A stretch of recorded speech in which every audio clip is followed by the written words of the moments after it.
Alright, so today I want to make a video that was not comic book related at all. Well, this one might be a little bit just because I got seeded into books really early. So I wanted to talk about when I was younger, and things that remind me of when I was younger and whatnot.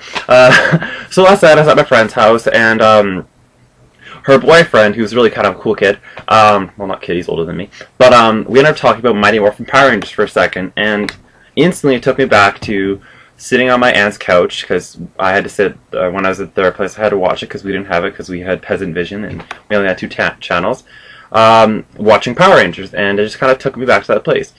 And so it kind of made me thinking of triggers from my childhood. So I kind of wrote down a little list here and kind of thought about things. And so when I was younger, there was a lot of things I enjoyed. So one of them, of course, Mighty Morphin Power Rangers, X-Men cartoons in the 90s.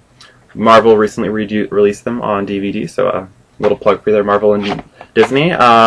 Those really definitely got me in comic books, because then I watched the cartoons, and then I got into the comic books, and now I'm hooked. If you saw my bookshelf, you'd see that I'm a huge Marvel nerd now.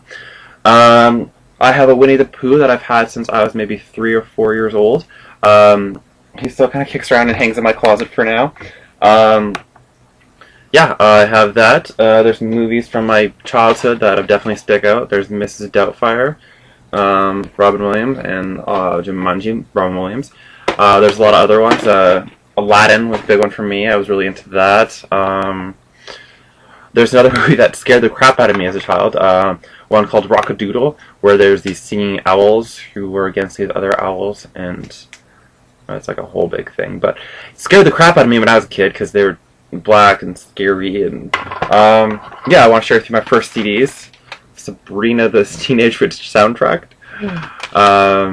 Rugrats soundtrack for the first movie, and Santana Supernatural. Still a great listen.